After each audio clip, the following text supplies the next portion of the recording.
날씨가 부쩍 서늘해진 요즘이면 돌아가신 아버지가 생각납니다. 제 기억 속 아버지는 단단하면서도 조금은 연약한 분이셨습니다. 많이 마르셨고 조금만 걸어도 지치셨거든요. 아주 어렸을 땐 그런 아버지가 야속하게 느껴졌습니다. 난 아버지랑 좀 더 뛰어놀고 싶은데 아버진 그렇게 하지 못하셨으니까요. 그래서 아버지를 많이 보채기도 했습니다. 제가 자란 시골 동네에는 어린아이 입장에서 놀 게 참 많았는데 유달리 아버지를 따랐던 전 하고 싶은 모든 것을 아버지와 함께하길 원했어요. 아버지, 저랑 같이 가재 잡으러 가면 안 돼요? 아버진 곤란한 표정을 지으며 거절하셨습니다. 보통은 그런 표정을 지으면서도 함께 가주곤 하셨는데 그날은 확실히 거절하시더라고요. 그래서는 안 됐지만 전 떼를 쓰기 시작했습니다. 나 가재 못 만진단 말이에요. 하지만 이건 새빨간 거짓말이었죠. 다른 애들이 자기들은 가재 잡았다고 얼마나 으스대는데요. 걔네들한테 지지 않으려면 저도 가재 잡아야 돼요. 그러니까 같이 가요, 아버지. 네? 같이 가면 안 돼요? 아버지는 여전히 곤란한 표정을 지으셨죠. 전 거의 울다시피 하며 아버지에게 간절히 말했습니다. 가서 아버지가 가재 잡아주세요. 제발요. 아버진 결국 몸을 일으켜 나갈 채비를 하셨죠. 그런데 잠깐 나갔던 어머니가 돌아오셔서 그 모습을 보셨어요. 여보, 어디 가세요? 아버진 아무 말도 못하고 허허 웃고만 계셨죠. 어머닌 고개를 돌려 채집통을 들고 있는 절 보셨습니다. 어머니의 목소리는 순간 서늘해졌어요. 너 또 아버지한테 같이 나가자고 졸랐구나.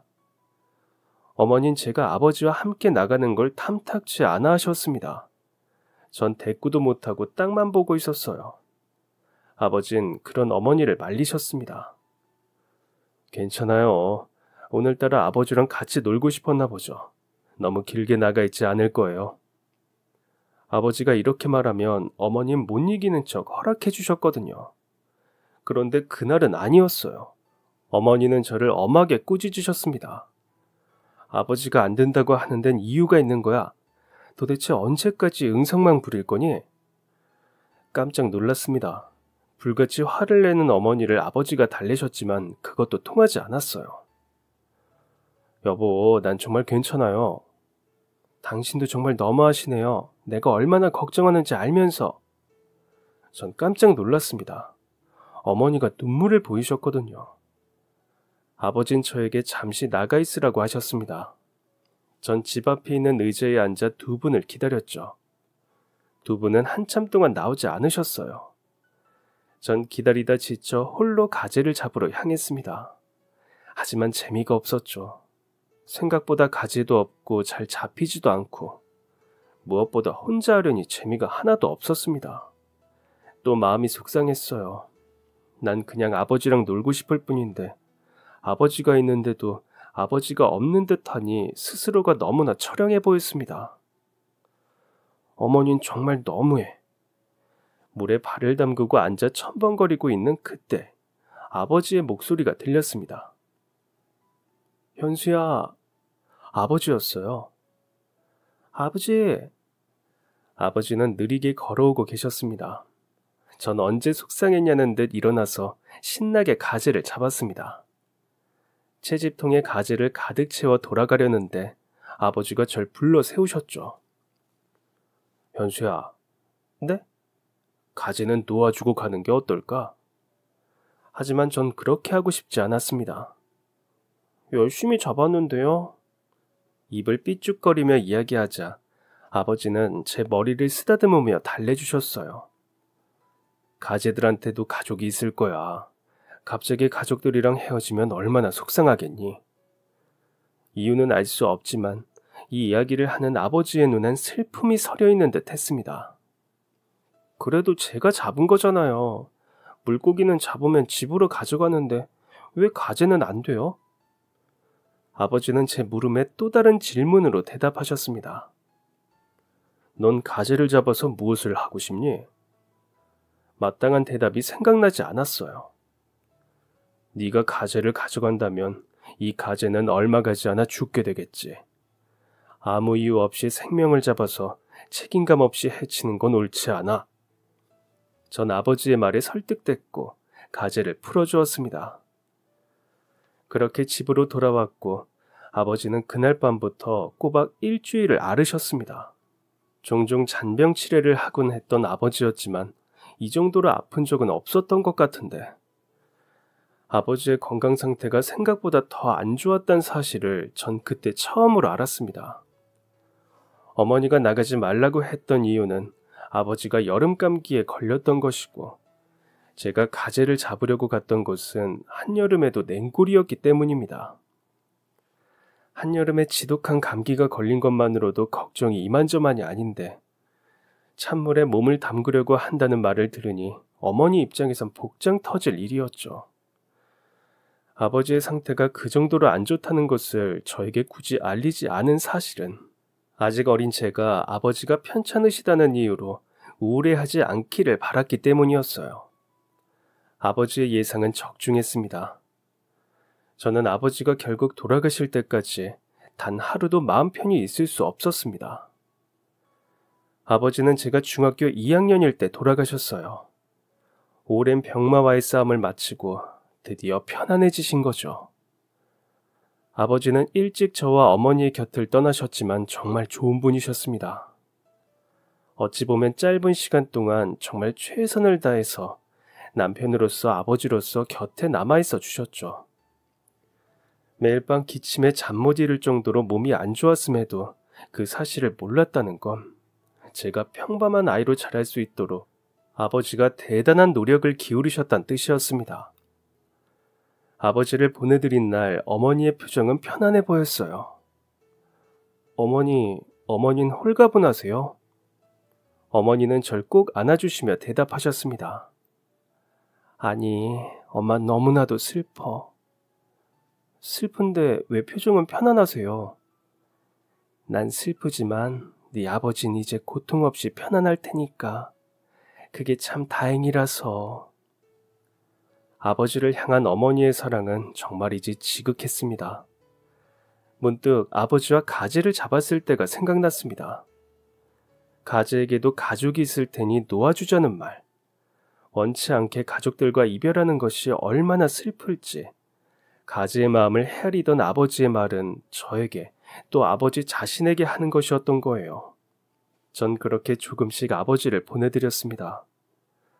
그런데 제가 대학을 준비하던 시점에 또다시 집에 큰일이 벌어지고 말았어요. 어머니가 불의의 사고로 한쪽 다리를 잃으신 거죠. 큰 사고였습니다. 그동안 버는 돈은 아버지의 약값으로 빠져나가고 있었기 때문에 당연히 모아둔 돈이 없었죠. 처음엔 외갓댁에 손을 빌렸습니다. 전 당연히 도움을 받을 수 있을 거라고 생각했죠. 어차피 갚을 거고 가족끼리 그 정도 돈은 빌려줄 수 있으리라 생각했죠. 그런데 어머니의 형제들은 철저히 어머니를 무시했습니다. 전 화가 났죠. 외할머니가 돌아가실 때까지 외할머니를 병수발을 한 게 어머니였거든요. 자기들 편하자고 고생스러운 일은 어머니에게 다 떠넘겼으면서 고마운 것도 모르고 고개를 돌려버렸으니 화가 들끓었습니다. 하지만 전 화만 내고 있을 순 없었어요. 당장 어머니의 수술비와 병원비가 급했고 두 사람이 먹고 살 만한 돈이 필요했으니까요. 결국 전 학업을 뒤로 하고 일을 시작했습니다. 공부를 꽤 잘했기 때문에 학교에서도 어머니에게도 기대를 한몸에 받고 있던 전 그동안 준비해왔던 것들이 물거품이 되는 것을 보면서도 할 수 있는 게 없었습니다. 착실히 대입을 준비하는 친구들을 보며 부러워하는 것밖에 할 수 없었죠. 어머니는 이런 상황에 너무나 큰 죄책감을 느끼며 사방팔방으로 돈을 구하러 다녔지만 그렇다 할 도움은 받을 수 없었습니다. 가장 의지할 만한 존재인 가족들마저 등을 돌려버렸으니까요. 전 어머니의 병시중을 하며 10대를 마무리하고 20대가 되었습니다. 이후에도 비슷한 생활이 이어졌어요. 일을 하고 어머니를 보살피면서 시간이 속절없이 흘렀습니다. 조금 먹고 살 정도가 되니 어머닌 다시 공부를 시작하는 게 어떻겠냐 말씀하셨지만 전 이미 많이 지쳐 있었어요. 공부를 어떻게 그리 열심히 했는지도 모르겠고 불과 어제 일이 몇 년 전의 일처럼 느껴지듯 고등학생 때의 일도 아득한 과거로 느껴졌습니다. 차라리 삶의 목적이라도 있었다면 나았겠는데 전 그런 것도 잃어버린 지 오래였어요. 열심히 일을 하면 그만큼의 보상이 있을 거라 생각했던 마음도 배신당했기 때문입니다. 지켜줄 만한 든든한 보호자가 없는 세상 물정 모르는 전 마음껏 부리고 버려도 상관없는 부속품 같은 존재였죠. 그래서 사람 좋아 보였던 사장에게도 배신당하고 함께 일하는 사람들에게도 무시당하기 일쑤였죠. 그렇게 삶의 별다른 목적 없이 살던 저에게 햇살 같은 한 여자가 나타났습니다. 전 당시 사람을 마주하고 일하는 것에 환멸을 느껴 물통을 배달하는 일을 하고 있었어요. 그 여자는 제가 자주 가는 회사의 직원이었는데 제가 갈 때마다 나와서 인사를 건네주곤 했었죠. 그 여잔 볼 때마다 커피를 타고 있었습니다. 그래서 비서나 경리라고 생각했어요. 그런데 아니더라고요. 그냥 평범한 사원이었습니다. 평범한 사원이 같은 직책의 남자 사원의 커피를 타다 주는 모습을 보는 아이러니한 상황이었어요. 그런데도 그 여자의 표정에는 그늘이 없었습니다. 그래서 전 궁금증이 생겼어요. 그럴만하죠. 솔직히 자존심 상하는 일이잖아요. 일을 하러 간 회사에서 제대로 된 업무는 하지 못하고 커피나 타고 있으니까요. 그것이 그 사람의 업무가 아닌데도 불구하고 말이죠. 그 여자도 제가 관심을 가지고 지켜보는 것을 알았는지 저흰 조금씩 대화를 하기 시작했습니다. 긴 대화는 아니었어요. 물통을 배달하고 갈아 끼는 그 짧은 순간에 나누는 대화가 전부였죠. 일은 힘들지 않으세요? 저야 사무실에 앉아서 일하는 건데요. 무거운 거 들고 왔다 갔다 하시는 아저씨가 더 힘드시죠? 그런데 어느 순간부턴 그런 대화가 아쉬워지기 시작했습니다. 아저씨 아닌데요? 여잔 깜짝 놀라며 대답했습니다. 어머 죄송해요. 기분 나쁘셨어요? 전 한번 용기 내보고 싶었습니다. 네, 기분 나쁜데요? 어쩌지? 정말 죄송해요. 기분 상하게 하려는 건 아니었고 딱히 부를 만한 호칭이 없어서. 생각해보니 그 여잔 제 이름도 모르겠더라고요. 그래서 떨리는 마음을 애써 진정시키며 말했습니다. 그렇게 미안하시면 저랑 밥 한 번 먹죠? 솔직히 거절당할 거라고 생각했습니다. 그런데 그 여잔 단번에 수락해 주었어요. 그렇게 저희는 만남을 계속 이어갔고 전 여자의 이름이 미영이란 것을 알게 되었습니다. 전 미영 씨와 만나는 과정에서 많은 것을 배웠습니다. 미영 씨는 제가 보았듯 직장에서 무시당하고 있었어요. 같은 결과물도 남자 직원이 내면 칭찬을 받는데 미영 씨의 결과물은 들여다보지도 않았죠. 여자가 일을 잘해봤자 라는 생각이 깔려있는 회사의 분위기 때문이었습니다. 당연히 일도 주지 않았고요. 중요한 일을 맡겨놨는데 결혼한다고 회사를 나가버리면 곤란해질 거라면서요. 하지만 미영 씨는 절대로 일을 그만둘 생각이 없었습니다. 미영 씨는 자기를 잡초라고 비교했어요. 전 악착같이 살아남을 거예요. 밟히면 밟히는 대로 있을 거고 뽑으면 뽑는 대로 있을 거예요. 그래서 절대로 제 발로 뽑혀나가진 않을 거예요. 미영 씨는 제가 살면서 본 사람 중에 부모님을 제외하고 가장 강한 사람이었습니다. 전 미영 씨를 보면서 용기를 얻을 수 있었죠. 다시 최선을 다해 살아보겠다고 다짐할 수 있었습니다. 그렇게 저희는 결혼을 했고 서로 도우며 결혼 생활을 이어갔습니다. 전 아내의 모습을 본받고 아내는 절 있는 그대로 인정해 주었어요. 당연히 자존감이 올라갔죠. 아내만 있다면 세상에 못할 일이 없었습니다. 그래서 전 마음속 깊숙한 곳에 숨겨두었던 꿈을 꺼냈습니다. 공부였죠. 전 느지막하게 대학 공부를 시작했어요. 물론 고등학교 검정고시부터 치러야 했습니다. 오랜만에 공부를 하려니 쉽지 않았습니다. 그런데 참 신기하게도 예전에 공부했던 게 생각이 나면서 배움의 속도가 붙기 시작했죠. 그렇게 고등학교 검정고시를 한 번에 통과할 수 있었습니다. 전 고등학교 검정고시 합격증서를 가지고 어머니에게 갔습니다. 어머니는 합격증을 보자마자 눈물을 보이셨죠. 고맙다, 고마워. 오랫동안 어머니가 가지고 있던 죄책감이 조금은 덜어졌기 때문에 고맙다 하신 거겠죠. 그런데 한 가지 문제가 있었습니다. 대학을 가면 공부에 집중해야 했는데 전 짧으면 2년, 길면 4년이란 시간 동안 공부에만 집중할 수 없는 상황이었으니까요. 가족이 생겼고 부양해야 하는 어머니까지 있었죠. 그래서 사실상 대학 진학을 포기하고 있었습니다. 어머니 마음을 편하게 해드렸고 고등학교 졸업장까지 땄으니까 나도 할 만큼 한 거겠지라고 생각하며 스스로를 위로했죠. 그런데 제 아내는 그렇게 생각하지 않았습니다. 내가 책임질게. 그러니까 대학 가. 전 아내의 말에 깊은 감동을 받았습니다. 그런데 아내가 그렇게 말했다고 하더라도 어떻게 그러겠다라고 대답할 수 있겠어요. 전 아내가 어떻게 사회생활을 하고 있는지 두 눈으로 지켜보았기 때문에 이 모든 짐을 아내에게 지우고 싶지 않았습니다. 대학을 나왔다고 내 인생이 180도 변할 거라고 생각하지 않아. 불확실한 결과에 집착하는 건 내 욕심일 뿐이지. 지금 나에겐 대학에 가서 공부를 하고 싶다는 욕심보다 당신을 책임지는 게 더 중요해. 서로가 서로를 설득하는 시간이 몇 날 며칠 지속되었습니다. 결국 아내는 제 마음을 인정해 주었어요. 다만 한 가지 조건을 걸었습니다. 대신 아예 공부를 손에서 놓는 건 안 돼. 난 당신이 가장이란 책임감에만 매여서 꿈을 놓아버리길 바라지 않는다고. 그렇게 전 야간 대학에 진학했습니다.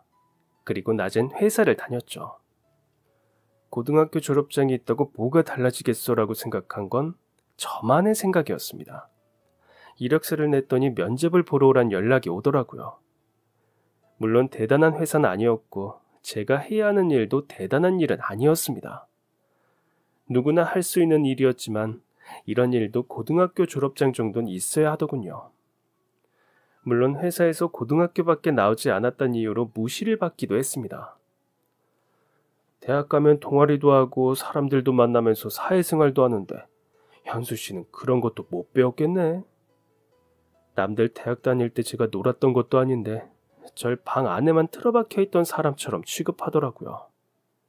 무언가를 물어보면 역시 고졸이라 그런가 이런 기본적인 것도 모르네 라는 말이 돌아왔죠. 분명 저와 함께 들어온 대졸 직원도 같은 걸 물어본 것 같은데 말입니다. 무언가가 속에서 부글부글 끓는 느낌이 들었지만 그럴 때마다 아내를 생각하며 참았습니다. 아내가 회사에서 어떤 취급을 받았는지 그런 취급을 받으면서도 끝까지 참아낸 아내의 모습을 떠올렸어요. 아내에게 한번 물어본 적이 있습니다. 당신이 일을 못하는 게 아니잖아. 그런데 일 못하는 취급받고 당신이 해온 일도 다른 사람의 공으로 돌아가면 화가 나지 않아? 아내는 대답했어요. 당연히 화나지. 그런데 화가 난다고 화를 내봤자 뭐가 달라져. 만약 내가 그 자리에서 화를 낸다면 난 예민하고 히스테리 부리는 그저 그런 여자가 되는 거야. 그리고 아마 여자라서 예민하게 군다라면서 욕할걸. 그래서 그냥 버티는 거야. 그리고 누구보다 열심히 하는 거지. 내 성과를 훔쳐가던 사람들은 노력하지 않아도 성과가 나니까 더 이상 애쓰지 않을 거야. 난 그래서 그때를 기다려. 그 사람들과 내 격차가 월등히 벌어지는 그 순간을. 정말 감명 깊은 말이었습니다. 억울한 말이지만 누군가 알아주지 않으면 그걸 알아줄 때까지 미친 듯이 일하는 거야. 남들보다 10배, 안 되면 20배, 그것도 아니면 100배. 언제쯤 내 노력이 빛을 발할지 모르지만 난 날 믿어. 아내라고 불안하지 않을 리가 없었습니다. 하지만 아내의 노력은 그 불안함마저 이겨내는 것이었습니다. 그래서 저도 아내를 따라 정말 열심히 일했어요. 그렇게 하니 조금씩 절 인정해 주더라고요. 절 겉도는 외부인 정도로만 생각했었는데 이젠 절 회사의 일원으로 인정해 주는 것 같았습니다. 입사한 지 1년 만에 회식에 참여했습니다. 회식 분위기는 남초 회사답게 거칠었죠. 부어라 마셔라 난리도 아니더라고요. 그런 분위기에 익숙하지 않은 전 끝자리에 앉아서 적당히 분위기만 맞추고 있었습니다. 사실 술도 잘 못해서 전 그냥 음료수만 마시고 있었죠. 그런데 그때 부장님이 벌떡 일어나서 누군가에게 인사를 하더라고요. 중후하게 생긴 사람이 부장님에게 인사를 건넸습니다. 여기서 이렇게 만나네요. 회식 중이신 것 같은데 전 이만 가보겠습니다. 부장님은 그분을 급하게 따라 나갔습니다. 상무님, 제가 배웅해드리겠습니다. 같이 가시죠. 아마 거래처 상무님인 것 같았습니다. 자존심 센 부장이 그렇게까지 굽신거리는 걸 보면 아마 저희 회사의 가장 큰 거래처의 상무인 것 같았습니다. 상무님은 애둘러 거절했죠. 술이 많이 취하신 것 같은데 이만 들어가 보세요. 직원들이 기다립니다. 술까지 거하게 마신 부장의 목소린 평소보다 10배 정도 커져 있었습니다. 아닙니다. 제가 모실 수 있도록 허락해 주시죠. 상무님은 못 말린다는 듯 밖으로 나갔습니다. 두 사람의 뒷모습이 사라지고 얼마 뒤 부장님이 절 급하게 보여주셨습니다. 김현수야, 얼른 이리로 와봐. 전 급하게 뛰쳐나갔죠. 너 술 안 마셨지? 네, 안 마셨습니다. 그러면 여기 상무님 운전 좀 해드려. 상무님은 곤란한 표정을 짓고 있었죠. 아니, 괜찮습니다. 대리기사 부르면 되는걸요. 그리고 남의 회사 직원을 운전기사로 쓰는 건 제 입장이 난처해져요. 부장님은 내일이 없는 사람처럼 굴었습니다. 상무님이 이러시면 제가 회사에서 곤란해집니다. 그러니까 여기 저희 직원을 데려가셔서 부디 편히 귀가하십시오. 부장님은 제 등을 퍽퍽 치며 상무님 쪽으로 밀었습니다. 상무님과 전 서로를 번갈아 보며 눈치를 보았죠. 고래고래 큰 소리를 내는 부장님 때문에 주변의 시선이 저희 쪽으로 몰렸습니다. 결국 제가 나섰어요. 저희 부장님이 술에 많이 취하셔서 제가 대신 사과드리겠습니다. 저희가 함께 나가지 않으면 절대 물러서지 않을 분이신데 불편하시겠지만 저와 함께 나가시는 건 어떨까요? 전 함께 가겠다고 하고 따로 갈 길을 갈 생각이었습니다. 그런데 부장님은 기어이 제가 상무님의 차의 핸들을 잡는 걸 보고야 말겠다고 했어요. 아마 상무님은 거절에 능숙하지 않은 분이신 것 같았죠. 상무님, 일단 출발하겠습니다. 상무님은 짧게 한숨을 쉬셨어요. 이름이 어떻게 됩니까? 네, 김현수라고 합니다. 정말 미안합니다. 내가 우리 직원들한테도 이런 부탁 안 하는데 아무데나 내려주면 내가 알아서 갈게요. 전 곤란했습니다. 상무님, 이미 길을 나와버려서 내릴 곳이 없습니다. 이런 곳에선 대리도 안 잡힐 텐데요. 저희는 둘 다 어찌할 방법을 찾지 못했죠. 상무님이 저에게 굉장히 미안해하시길래 제가 먼저 말을 건넸습니다. 전 정말 괜찮으니 댁까지 모셔다 드리겠습니다. 사실 제가 술을 못해서 회식 자리가 굉장히 불편한 참이었거든요. 보셨겠지만 저희 회사 회식 분위기가 거칠기도 하고 전 상무님을 모셔다 드리게 되었고 상무님은 많이 미안한지 운전하는 내내 저에게 이것저것 말을 거셨습니다. 상무님 댁까지 가는 동안 저희는 많은 이야기를 했어요. 아버지가 일찍 돌아가신 이야기, 어머니가 다리를 잃고 난 뒤 학업을 접어야 했던 이야기, 지금의 아내를 만나 고등학교 검정고시를 마치고 야간 대학을 다니며 일을 한다는 이야기. 다 이야기를 하고 나니 순간 아차 싶더라고요. 죄송합니다. 처음 뵌 분한테 너무 제 이야기만 했네요. 상무님께선 아닙니다. 좋은 이야기 들었습니다. 라고 대답해 주셨죠. 상무님의 집 앞, 서로 헤어지기 전 상무님은 제게 수표 한 장을 주셨습니다. 명함 한 장과 함께요. 상무님의 회사는 제 예상보다 더 큰 회사였습니다. 곤란한 상황이었을 텐데 이해해줘서 고맙습니다. 이건 돌아가는 차비로 써주세요. 아, 그리고 현수 씨 명함 좀 받을 수 있을까요?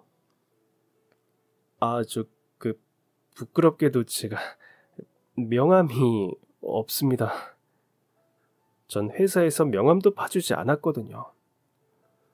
그러면 전화번호를 좀 적어주시겠어요? 전 상무님이 건네준 종이에 집 전화번호를 눌러 썼습니다. 그렇게 집으로 돌아왔고 왜 제 번호를 궁금해했는지 모르겠지만 이유가 있으려니 하고 집으로 돌아와 상무님과의 일을 잊고 있었습니다. 그렇게 일상을 돌아와 일과 공부를 병행하고 있던 중 모르는 번호로 전화가 왔습니다. 바로 상무님이었어요. 상무님은 대뜸 저에게 본인 회사 면접을 볼 생각이 없냐고 물으셨죠. 전 정중하게 거절할 수밖에 없었습니다. 전에 말씀드렸다시피 제가 일을 하면서 공부하고 있습니다. 경험이 없는 제가 상무님이 계신 큰 회사에서 일을 하게 되면 일에 적응하는 데 바빠가지고 학업에 지장이 생기거나 반대로 학업을 하느라 일에 지장이 생길 것 같습니다. 죄송합니다. 하지만 상무님은 절 설득하셨어요. 제가 꼭 해줬으면 하는 일이 있다고요. 저는 대체 뭐 때문에 상무님처럼 잘 나가는 분이 작은 회사에 절 찾으시는지 이유가 궁금했고 그렇게 상무님의 회사로 면접을 보러 갔습니다. 면접은 사장님의 운전기사를 뽑는 자리였어요. 운전기사를 뽑는데 상무까지 나설 이유가 있나 싶지만 이야기를 들어보니 그럴만했습니다. 직전 운전기사는 사장님이 일정을 수행하는 동안 사장님의 차로 여자를 만나고 다녔고 그전 운전기사는 사장님을 따라다니면서 회사의 중요한 정보를 빼돌렸다고 하더라고요. 이런 일이 반복되자 회사 임원들이 직접 사람을 뽑을 정도가 되었고 상무님은 사장님에게 추천할 만한 사람으로 절 고른 것이었죠. 하지만 아무리 그렇다고 해도 이해가 되지 않았습니다. 상무님이 절 선임하기엔 상무님과 전 고작 한 번 본 사이인걸요. 전 상무님의 대답을 듣고 이 상황을 납득할 수 있었습니다. 내가 아는 사람이라면 내 주변이나 회사와 얽힌 사람일 가능성이 큽니다. 아예 일면식도 없는 사람일수록 안전하죠. 그리고 무엇보다 난 내 안목을 믿어요. 전 그날 면접에서 사장님까지 뵙게 되었고 운전기사로 채용되었습니다. 갑자기 큰 회사 사장님을 모시고 다니게 되었으니 부담감이 대단했지만 조건이 상당히 좋았습니다. 사장님이 쉬는 날이면 출근하지 않아도 됐고 사장님이 일정을 수행하시는 동안엔 자리만 벗어나지 않으면 제 마음대로 시간을 쓸 수 있었거든요. 전 그 시간마다 공부를 했습니다. 사장님은 일개 운전기사에게도 관심을 갖는 분이셨어요. 제가 공부를 하고 있는 것을 알면 일에 집중하지 않는다고 화를 내실 줄 알았는데 아이고 공부하고 있는 거야? 차에서 공부하지 말고 편안한 데 가서 공부하게. 너무 멀리만 가지 않는다면 괜찮아. 라면서 오히려 절 위로해 주셨고 사장님을 모시고 다니면서 이런저런 대화도 많이 했습니다. 전 사장님에게 제 개인사까지 이야기할 정도로 마음을 열었죠. 사장님을 모시고 다니면서 알게 된 건 사장님이 참 따뜻한 분이라는 것이었습니다. 일 처리를 하실 때는 누구보다 냉철하고 날카로웠지만 긴장을 푸실 땐 그 따뜻함이 전해졌어요. 특히 가족을 매우 중요하게 생각하셨습니다. 아내가 있다고 했지? 네. 일하면서 공부도 하다 보면 아내랑 시간을 보내기 어려울 텐데 아내가 많이 서운해하겠어. 저도 그게 참 미안합니다. 아내에게 고맙기도 하고 얼른 아내에게 보답해야죠. 그렇게 사장님을 집 앞까지 모셔다 드린 뒤 차에서 내려 인사를 드리는데 사장님이 봉투 하나를 저에게 불쑥 내미셨어요. 자, 가져가게. 전 어리둥절해하며 봉투를 받아들었습니다. 보너스인가 싶었죠. 돈으로 주면 다른 데 쓸 것 같아서 말이야. 호텔 숙박권이네. 학교 시험 기간도 끝났다면서. 이번 주말이라도 여유롭게 아내랑 좋은 시간 보내게. 전 이 회사에 있는 동안 사장님에게 충성을 다하기로 다짐했습니다. 사장님은 이외에도 자잘하게 저와 아내에게 신경 써주셨어요. 나중에 알게 된 사실은 제가 처한 상황이 사장님의 젊은 시절과 비슷했더라고요. 그래서 저에게 더 마음을 쓰셨던 것이었습니다. 그러던 어느 날 사장님에게 큰 위기가 닥쳤습니다. 사장님의 자택 앞에서 기다리고 있는데 평소엔 시간을 칼같이 지키는 사장님이 아무리 기다려도 나오지 않으셨어요. 전 점점 초조해졌습니다. 5분, 10분, 15분 시간이 그렇게 흘렀고 전 더 이상 기다리지 못하고 담장을 넘었습니다. 경비벨이 울렸지만 전 개의치 않고 집으로 달려들어갔어요. 다행히 문은 열려 있었고 전 현관문 바로 앞에서 쓰러져 있는 사장님을 발견했습니다. 사장님은 이미 의식을 잃은 상태였어요.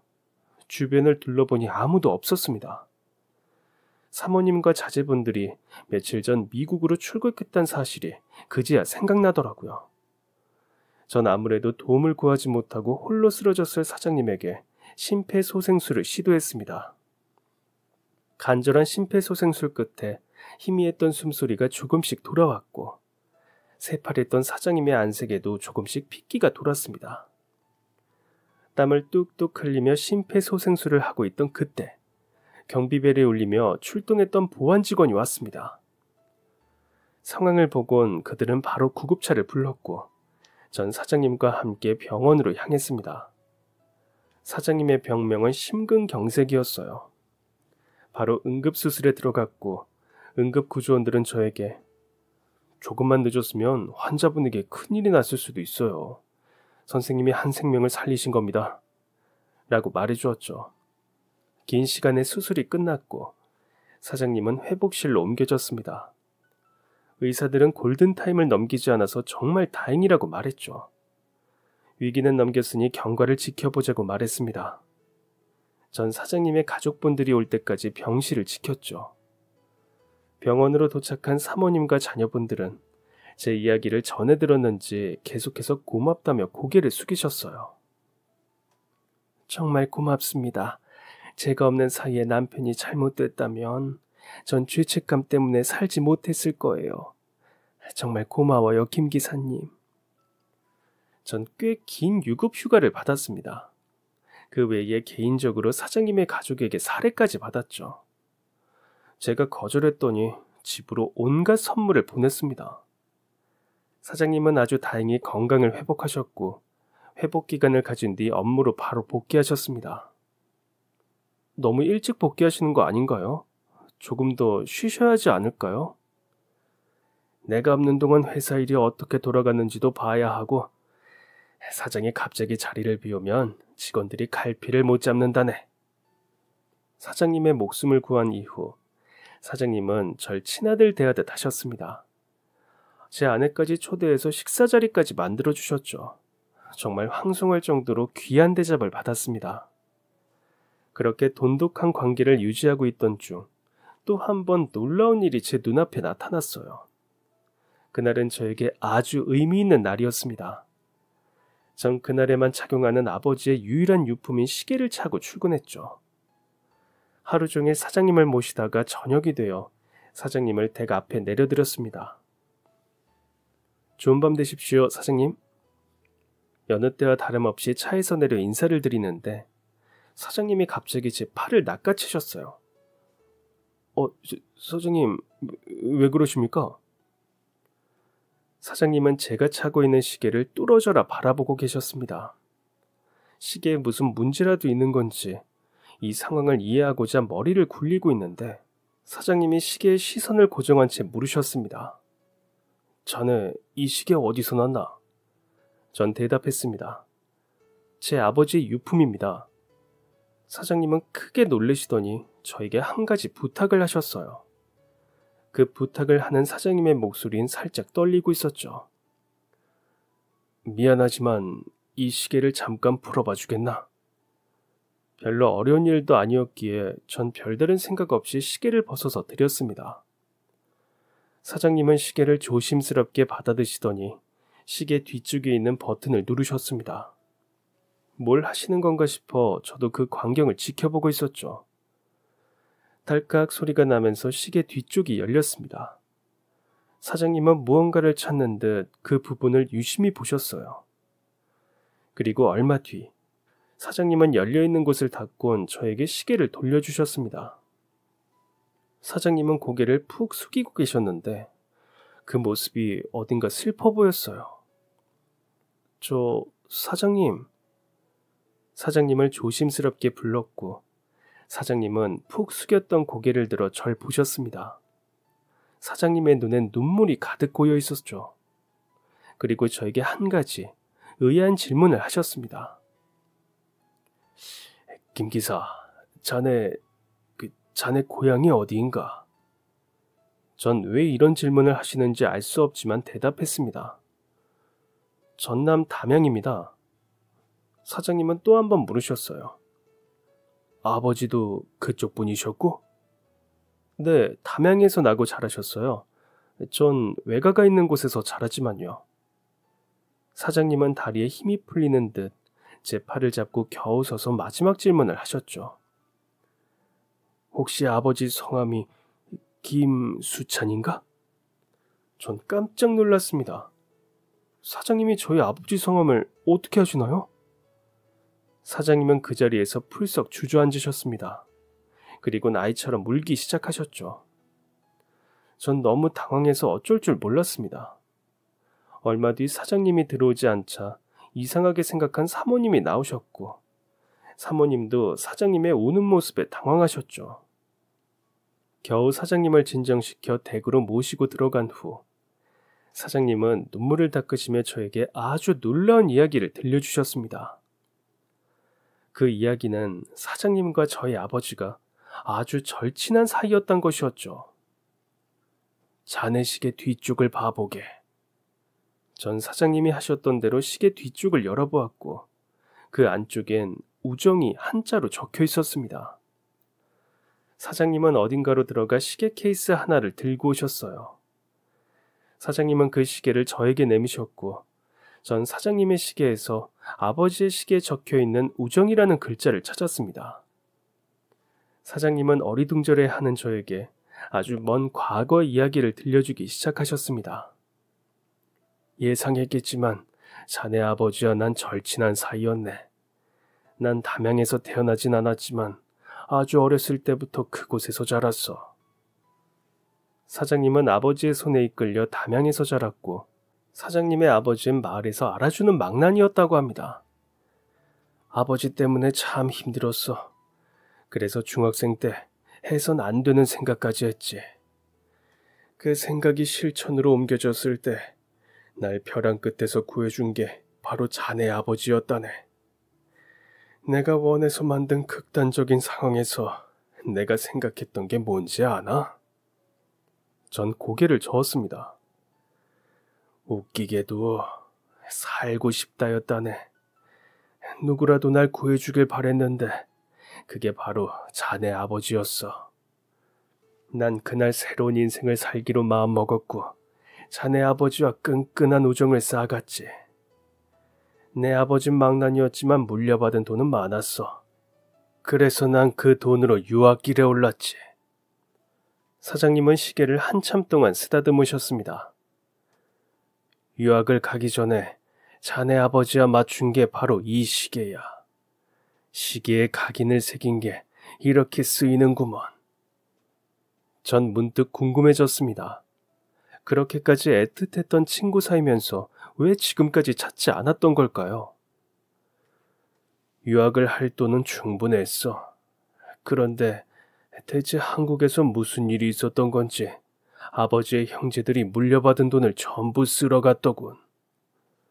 마치 어머니의 가족 이야기를 듣는 것 같았습니다. 그렇게 난 졸지에 땡전 한 푼 없이 미국에 버려졌어. 당장 한국으로 돌아올 비행기 표도 구하지 못했고 그대로 거리에 나앉아 한 달이란 시간을 보냈지. 한인교회 사람들이 날 발견하지 못했더라면 난 아마 그곳에서 눈을 감았을 거야. 사장님에게 미국 유학길은 생존 그 자체였습니다.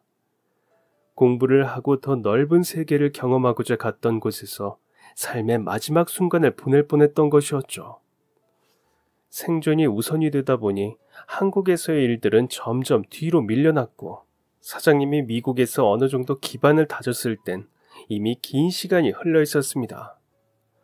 사장님은 미국에서의 모든 것을 청산하고 한국으로 돌아왔습니다. 그리고 곧바로 아버지를 찾았죠. 하지만 찾을 수가 없었네. 어머니의 친정에서 자랐다고 했지. 친구가 누구와 결혼했는지만 알았어도 내가 금방 찾았을 텐데. 사장님은 손수건에 얼굴을 묻고 또다시 눈물을 펑펑 쏟으셨습니다. 그리 갈 줄 알았더라면 내가 만사 제쳐두고 달려왔을 거야. 아휴, 그렇게 따뜻하고 착했던 녀석이 아팠다니. 아프다가 그렇게 가버렸다니. 아휴. 사장님은 진작 아버지를 찾지 않은 것에 큰 죄책감을 가지고 있으셨습니다. 전 그런 사장님의 아주 오랫동안 아버지와의 따뜻했던 추억을 들려드렸죠. 아버지는 어린 시절 이야기를 들려주는 걸 좋아하셨어요. 저와 놀이를 해주실 때면 아버지도 친구와 이 놀이를 할 때 즐거웠다고 하셨죠. 아마 그 친구는 사장님을 얘기했던 것 같아요. 만약 아버지가 찾아오지 않는 친구를 원망하셨더라면 저한테 그런 이야기는 하지 않으셨을 거예요. 아버진 자세한 사정은 몰라도 친구가 이유 없이 연락 한 통 안 할 리가 없다는 사실을 아셨을 거예요.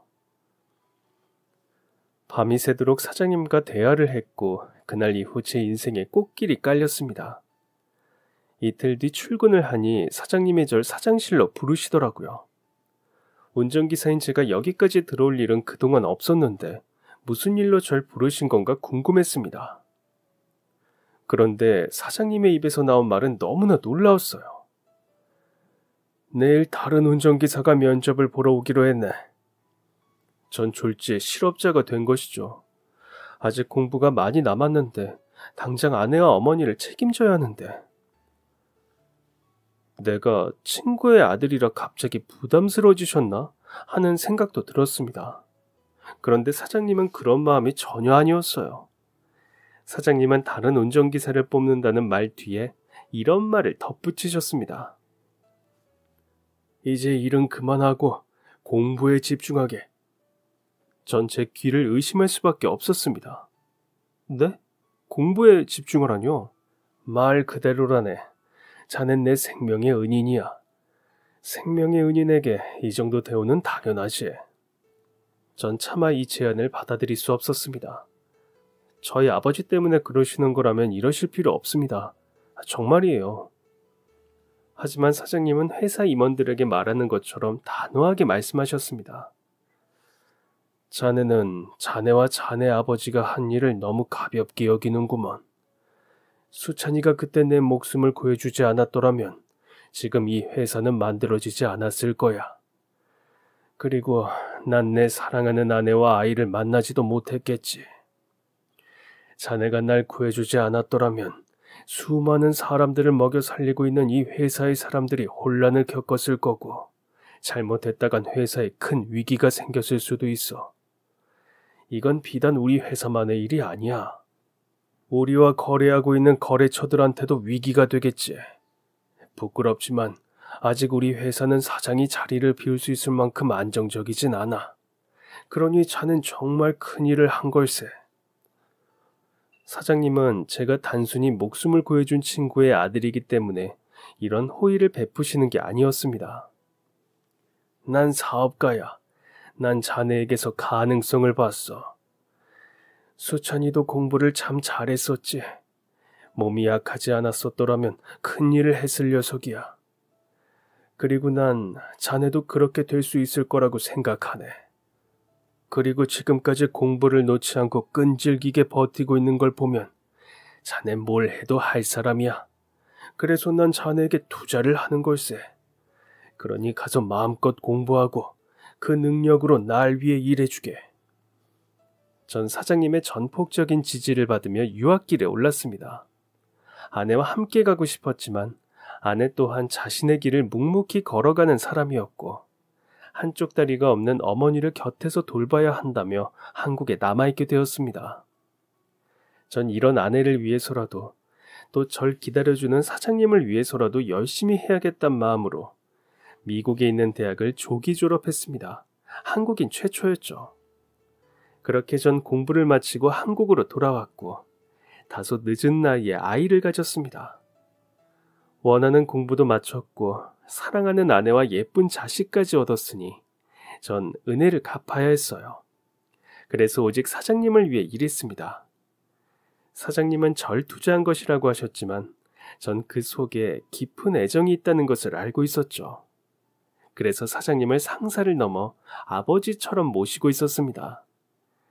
그런 사장님도 절 아들처럼 소중히 대해주셨죠. 그런데 사장님은 또 다른 제안을 하셨습니다. 현수야, 대학원에 가는 건 어떻겠니?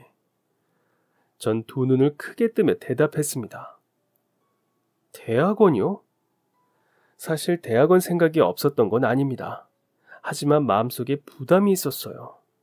이제 내 힘으로 대학원에 갈 수 있지만 유학길에 오르며 사장님에게 받은 은혜를 갚기 위해선 쉬지 않고 일을 했어야 하니까요. 일을 해야 했기에 대학원을 생각하지 못하고 있었던 겁니다. 사장님은 그런 저의 생각을 꿰뚫어보고 계셨어요. 자네, 나한테 은혜를 갚아야 한다고 생각하고 있었지. 전 침묵으로 답을 대신했습니다. 나한테 은혜를 갚는 건 네가 네 아버지에게 남부럽지 않는 아들이 되는 것이란다. 만약 네 아버지가 살아있었더라면 수찬이는 어떻게 해서든지 네가 대학원까지 마칠 수 있도록 했을 거야. 그리고 난 수찬이 대신 네 아버지 역할을 하기로 마음먹었다. 그러니 아버지의 간곡한 부탁이라고 생각하고 이젠 부담감을 내려놓으렴. 너가 정말 하고 싶은 것을 찾아. 전 사장님의 말씀대로 제가 하고 싶은 일을 찾아 또다시 유학길에 올랐습니다. 하지만 이번엔 아내와 함께였죠. 어머니도 함께 갈 수 있었지만 어머니는 낯선 땅에 적응해야 하는 것도 걱정되고 바쁜 저희 둘에게 방해가 되기 싫다며 요양원으로 가셨습니다. 시설이 매우 좋은 곳이었지만 그래도 걱정이 안 되는 건 아니었는데 어머니는 너무 만족하셨어요. 여긴 나 같은 사람이 다니는데 불편함이 없도록 건물이 지어졌어. 우리가 살던 집보다 100배, 1000배는 더 편하다. 난 계속 여기서 살란다. 자식이랑 같이 사는 것도 눈치 보였는데 잘 됐지 뭐냐. 너희들도 자식도 키워야 하는데 나까지 돌보는 게 쉽겠니? 전 미국에서 아내와 살며 아이를 키웠습니다. 박사 학위를 따는 것은 대학과 비교도 안 될 정도로 힘들었어요. 아내도 미국에 있는 회사에 입사해 바쁜 일정을 소화해냈죠. 그 와중에 아이까지 케어해야 했으니 솔직히 매우 고단한 날의 연속이었습니다. 하지만 제가 박사 학위까지 딸 수 있도록 전폭적인 지지를 아끼지 않는 사장님을 생각하면 내가 이 일을 해야만 하는 동기부여가 생겼습니다. 그렇게 노력 끝에 논문이 통과되었고 전 그동안의 노력을 보상받으며 박사 학위를 따게 되었습니다. 고등학교 검정고시부터 박사 학위까지 참 오래도 걸렸죠. 사장님은 제가 박사 학위를 따는 날 저에게 이렇게 말씀하셨습니다. 진작에 이런 지원을 받았더라면 더 큰 사람이 될 수 있었을 텐데. 전 사장님에게 이렇게 대답했죠. 사장님, 전 그동안 길면 길고 짧으면 짧은 시간을 사는 동안 책에선 배울 수 없는 것들을 배웠습니다. 살아오면서 배운 것들이 꼭 모든 것들이 그렇게 헛되다 생각하지 않아요. 사장님, 저에게 기회를 주셔서 정말 감사합니다. 이날은 참 많이 울었던 것 같습니다. 학위 증서를 끌어안고 휠체어에 앉아 눈물을 펑펑 쏟는 어머니의 한서린 감정을 오랫동안 위로했던 기억도 나네요. 전 현재 대학에서 강의를 하며 여러 기업에 조언을 해주는 일을 하고 있습니다. 제 아내는 미국에서 일군 커리어를 가지고 한국에 돌아온 직후 과거에 다녔던 회사의 임원으로 스카우트 되었죠. 최초의 여성 임원이었습니다. 아내가 임원이 된 후 아내를 서럽게 했었던 동료 한 명을 만나게 되었다고 합니다. 그 사람의 표정이 잊히지 않는다며 통쾌하던 아내의 웃음소리가 아직도 기억납니다. 아내를 무시하고 일을 주지 않았던 이들은 발전하는 회사에서 도태되어 자연스럽게 승진구도에서 밀리게 되었다고 하네요. 제 인생이 바뀌면서 절 위해 헌신해온 아내의 인생까지 바뀌어버린 것이죠. 이제 곧 아버지의 기일이 다가옵니다. 어머니는 절 넉넉하게 키우지 못했던 죄책감으로 아버지의 기일을 맞으셨는데 이젠 다릅니다. 밝은 얼굴로 저와 함께 아버지를 찾아가시죠. 아, 그러고 보니 한 사람이 더 늘었네요. 바로 우리 사장님입니다. 저희는 언젠가 다시 아버지를 볼 날을 기대하며 아버지를 추억하곤 하는데요. 아버지를 다시 보는 그날까지 모두가 건강하고 행복하게 살 수 있길 바랍니다. 모두 사랑합니다. 그리고 감사합니다. 그럼 지금까지 제 긴 사연 들어주셔서 정말 고맙습니다. 오늘도 행복한 하루 되세요.